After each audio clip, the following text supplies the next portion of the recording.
Hi there, I'm Scott Lane, Game Director on New World, an upcoming open-world MMO from Amazon Games. In New World, you'll be up against the haunted wilderness of Aeternum, a mysterious island set in the twilight of the Age of Exploration. There's going to be massive siege battles and thrilling supernatural invasions, all of this in the midst of a stunning and diverse island. Before we go any further, I'd like to give you a little bit of background on the island, the characters, and what to expect while you're navigating Aeternum. You start your journey as the navigator aboard a ship destined for Aeternum, who survives a terrible crash and awakens to a strange new world. It's full of both wonder and horror. You find yourself immortal, but you quickly learn there are fates far worse than death. The humans of this lost continent are in a constant struggle against themselves and a threat growing in power, the corrupted. Aeternum is a supernatural island with an eternal conflict that causes shifts in its balance of power. The corrupted, the lost, and the angry Earth are in a constant struggle for control. This conflict is at the root of our universe. Over the last century, the pendulum has swung in favor of the corrupted with the rise of the Tempest, the architect of an apocalypse that seeks to unmake life here and target the old world next. Only you, the player, are capable of uniting the warring human factions to face your common enemy that is hell-bent on taking over the world. There's a mixture of main story quests and side quests that lead the player on their journey through Aeternum, where the central question is, what is the price of eternal life? On your adventures, you'll meet characters who have adapted, struggled, and succumbed to the power of this place. You'll discover ancient secrets, make powerful allies and enemies, as well as learn that not all is as it seems on Aeternum. Last summer, thousands of players joined us for a preview of New World, and they offered us a ton of great feedback.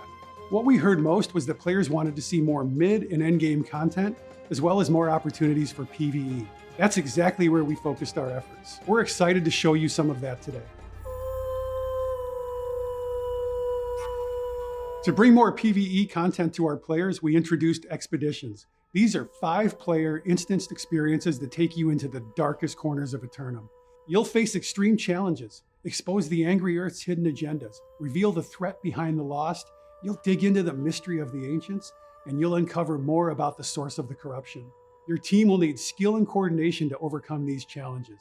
Each expedition has unique mechanics, bosses, and loot, and each one has its own story to tell. We'll have 6 expeditions in the game at launch, and here's a look at a few of them.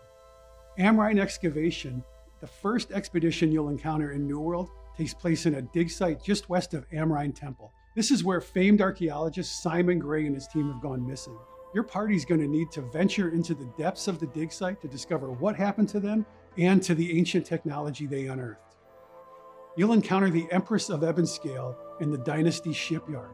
She's been building a fleet of warships and must be defeated for the safety of Aeternum and the world. In the Garden of Genesis, one of our endgame expeditions, you'll explore the garden where the angry Earth are born. The garden has been infected with a mysterious blight that must be stopped before it spreads to the rest of Aeternum. You'll need to face the garden's protectors in order to purge the blight and begin the garden restoration. These expeditions are just a sample of what we'll have in at launch, and there will be much more to come in the future. We've also added 2 new zones to New World since preview. First, we have Ebonscale Ridge, filled with lush wetlands, majestic waterfalls, and towering cliffs. It's a mysterious area in the northwest of the map, home to an exiled empress named Taiyang. A bright young woman once destined for greatness, the empress is now building an army of corrupted forces to reclaim her lineage and her rightful claim to the throne. Rickwater is a rundown fishing village overrun with brutes, pirates, and the other undeads. Originally imagined as New Venice, the settlement was built on the submerged ruins of an ancient residential district, but quickly overtaken by the Siren Queen and her flotilla, capturing the remaining settlers of Rickwater into her crew. Of course, a mysterious supernatural island wouldn't be complete without some villains. One of the most recognizable faces in New World is that of the red-eyed woman wearing a glowing amulet as she overlooks the island. As you may have already guessed, she is one of the most challenging enemies you will encounter in Aeternum. Her name is Isabella. Countless warriors have tried to seize the amulet from the heart of the land, but every time they were overmatched by the corrupted and the island's powers and turned into the corrupted themselves. The Siren Queen is a figure that many will come to know after visiting the shore of Rickwater. Much about the Siren Queen is yet to be revealed. I don't want to spoil too much, but I can say that she and her crew originally arrived at the island seeking to create a new land in which all people could be equal. And somewhere along the way, she lost her soul. So we'll leave it at that, and I hope you enjoy your first encounter with her as you explore what Rickwater has to offer. In Abanscale Ridge, you will come face to face with a ruler like none you've ever seen before, the Empress. After fleeing her homeland and her envious half-brothers who sat her throne, she arrived in Aeternum alongside her loyal followers. Now she continues to cultivate the island's power and transform her loyal followers into her own army with the intent of returning home to exact her revenge. When the first explorers came to Aeternum, it was unoccupied. But over the time, the explorers, or what's left of them, have populated the island. Little is known about the ancients, but you will see evidence of their long ago existence on this island, and perhaps over time you will learn more. The corrupted are immortal and twisted servants of an ancient and mysterious force of madness and destruction. The lost are soulless, immortal, undead beings, caught between life and death in an endless cycle of pain and torment.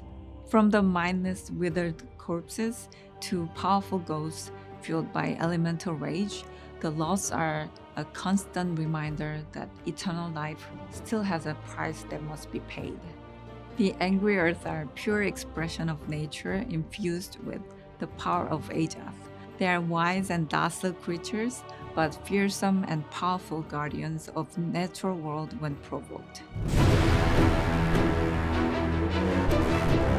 Skill-based, action-oriented combat is at the core of New World. In New World, your positioning, timing, and aim all make a difference. And our classless combat system means the weapons you choose will define your playstyle. As you use a weapon, you'll begin to master it, and you can further customize your weapon by choosing which abilities you want to specialize in. You can also select from a variety of passive benefits that affect the tactics of combat. At launch, we'll have 11 weapon types, including our newest addition, the Ice Gauntlet, which harnesses the elemental power of ice for powerful magic attacks. The weapon options in New World are especially interesting because of the Age of Exploration setting. Gunpowder has emerged, but it hasn't yet become dominant, so New World offers a great mix of melee weapons, ranged weapons, and magic weapons. As Scott mentioned, expeditions are designed for groups of 5 players. Teamwork will be required to make your way through, solving puzzles and battling challenging bosses. When you enter an expedition, you'll want to make sure you have a healer who can restore your party's health, and a tank to hold aggro and control the flow of battle, and some friends ready to quickly dispatch the enemies. And don't worry, New World still has all the PvP that players have come to know and love. Whether you're challenging a rival in a duel, competing in a 20v20 outpost rush, or jumping into an all-out 50v50 war, or just enjoying some friendly combat in the open world, there are plenty of opportunities to test your mettle against other players. I hope you've enjoyed getting a closer look at expeditions and some of the other new features in New World. Our closed beta will begin on July 20th. You can pre-order to secure a spot in the closed beta or sign up at our website, newworld.com, for a chance to get in. On August 31st, New World will launch for PC. The launch is just the beginning. We have a lot of plans for future content that we think you're going to love. We'll share more on our post-launch roadmap later this summer. Before we wrap up today, I'd like to thank those of you who joined us in the alpha or preview. Your feedback has helped us shape New World, and we want to keep hearing it. Together, we can make Aeternum a place that you won't want to leave. We can't wait to see you there.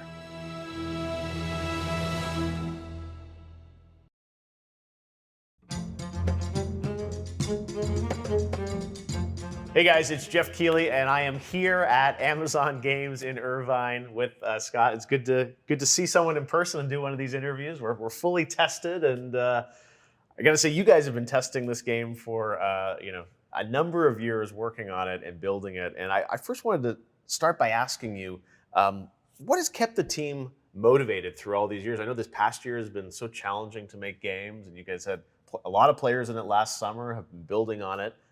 What's kept you going all these years? First off, thank you so much for coming. Yeah. It's great to see you. There's been a lot of things that have kept us going. We love the lore. We love the story of Aeternum. We love to just be able to tell that story. But for the last year, it's been watching the players play the game, reading the feedback, engaging with them, and trying to understand, where they want us to take the game and how we can get it there. So when the team's in the forums or in the game and chat, watching and talking to players, it just pumps us up. It's fun. It helps us. Well, these games are obviously built with the audience, and exactly last summer it was great to have all those players in there. As you said today, you guys have been building a lot more content and refining aspects of the game. From a top level, like New World, what do you hope it adds to the MMO genre? Like, it's an amazing genre. There are fans that don't just spend tens of hours; they spend hundreds of hours in these worlds. What are you hoping this game adds to the canon of MMO games? Well, I think there's a few things. One, we're building this beautiful world, and I think our graphics bring a different dimension to the MMO genre. They're a little more realistic, and it helps us with the storytelling that we're trying to tell from, about Aeternum in this time generation. Yeah. But the combat is the big differentiator. You bring that modern graphics in with the action combat, and it creates a whole experience that you can just get lost in. And this setting for the game is so beautiful, but also so unique. Take us back to kind of the genesis of this project and New World and this setting. How did it come about? How did you guys land in this? Because this is brand new IP, big decision about where you were going to set this game. How did that come about? Well, we love the idea of the age of exploration. We always say it was the last gasp of the sword and shield and the first breath of the musket or the gunpowder. Yeah. So we thought that was a really cool time period, and we wanted something around there. And when we came up with the idea of an island lost in time, Aeternum, and thinking about all the different visitors that could have come there through the years, chasing immortality, not realizing what they were really going to get with it, and how we could tell that story in an island, we all just kind of fell in love with it. Well, it's an amazing setting, and I know how hard the team has been working over these years to build this game. Last year, you had a lot of players, as you mentioned, in the game, and you've been building it based on their feedback. And you talked a lot about, in the video today on the sort of mid to end game content, and how you've been adding a lot to that. I'm curious overall, though, from sort of a macro level, like how has the game changed in the past year based on player feedback? Yeah, for sure. So outside of the big changes we've talked about, all the new content, we really took to heart a lot of the feedback we heard in the preview. Spawning systems. So in the game first, when players were playing on the beach, there was all kinds of issues with not enough enemies, this and that. We've revamped the spawning system. Combat. There was people didn't like as many of the interrupts as we had. People thought there was too many different weapons you could have equipped at once. They wanted a little more differential in the combat trees. So we've done a full revamp on mastery. And then crafting. We've done a complete overhaul on crafting. We've added a lot of depth. You can now craft endgame materials right that compete with stuff you can find in the world.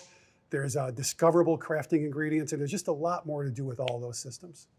Yeah, I love that this game continues to evolve. And one aspect that you've been evolving over the years is the PvP aspect. Tell us a bit about that, because 50-player war, I mean, it's like there's a lot going on there, 50v50, things like that. Tell us, what can we expect from a PvP aspect of the game? And I know it's opt-in to do that too, right? It's fully opt-in. So yeah. Our vision for the game is to create a world where PvP and PvE not only coexist, but they complement each other. That starts with the territory game, where you can own different territories, and that's decided through the PvP part of the game. Once you own those, you can set different rules for the territories, things like tax rates, or you get other benefits like, if you own connecting territories, you might be able to access storage or get fast travel. Okay. And then ultimately, anyone can choose to fight in the war, and that's an opt-in PvP as well. But we've also built the game with the PvE player in mind, and we want the PvE player to feel that they can have a full, awesome experience without ever ticking the PvP box if they don't want to try that. All right, so something for everyone inside of this. And I know in a world this vast, there's a lot to build, and I love that you've created all this additional content over the past year. We know that there's going to be a beta in July. People are going to get to sort of jump in again, get ready for launch at the end of August. I'm amazed that not just for this team, all these game teams around the world have been able to build games, in a work from home scenario. What has it been like for you guys to have, the alpha working from home and then building all this content? I mean, it's a tribute to all these teams, but has it been any different for you than normal? Yeah, you have to learn how to communicate differently. You have to develop new muscle memory, as we say, or skills to do it. Yeah. But it's challenging because you lose out on those. You're in the cafeteria or the kitchen getting something to drink, and you hear two people talking about a feature they're putting in. You're like, oh my God, I didn't know that exists. That's so cool. How can I hear more? So you lose some of that, and you have to try to find ways to get it. But even like the other day was the first time I've seen a couple people in over a year. And you see people on camera every day, but you forget, oh, you're tall, or you're this, or you're different than me. And it's just been it's been a challenge. We've added a lot of ways to overcome it, but coming out of it now, which it feels like we are, I hope we are, I'm really excited to get everyone back together and celebrate launch, hopefully in person, right? Exactly. Well, Scott, before we go, I have to ask you, the internet has certainly been talking about this game the past few weeks in relation to the idea that is it a pay-to-win game, and fans that have invested time in this in the alpha or will be investing time in this year, I think want to feel like they really can earn their way to the end and no one's going to be able to sort of artificially accelerate their way to a lot of the other content. What can you tell us about that? How are you guys approaching this concept? Well, we've tried to be as transparent as we can with the players, and we continue to do that. So with that in mind, we're going out and we're building a game that has a very level playing field. That is super important to me. It's super important to the team. When we launch, we're only going to have cosmetics for sale in the store. Over the next several years, the game is going to grow and grow and grow, and we're going to see where that takes us. And I will say, last year you guys put out this alpha, and sometimes I feel like alphas come out and they're just marketing events and the game is kind of coming out anyways. You did the alpha and then really went in and have spent the past year retooling a lot of aspects of the game, pushed it a whole year based on the community feedback, really, right? We took it to heart, and I hope it comes through for everyone when they see and hear what we're showing. And like I said, we revamped the combat, the crafting, the spawn system. We've added all of this new mid and end game content, all because of what we heard from people in the preview and in the alpha. So yeah, we're trying to, it's really important to us to watch, listen, and actually absorb what people are saying and then try to show that in the software. No, and this is, new IP from, Amazon, studio that's just getting into a lot of this stuff. Like, I think it's a huge endeavor, and I think a tribute to you and the team that you guys have built this. And this summer, it's finally time. It's looking great. So beta coming in July, right? July 20th, yep. July 20th, and then release August 31st. So for sure. The summer of New World after many, many years. And I know it hasn't been easy this past year, especially to develop the game. So thanks to you and the team for inviting us in, although all the teams at home, you and I are hanging out here, but they're working hard, and we can't wait to check out the game, New World. Thanks again, Scott. Appreciate it. Thank you so much.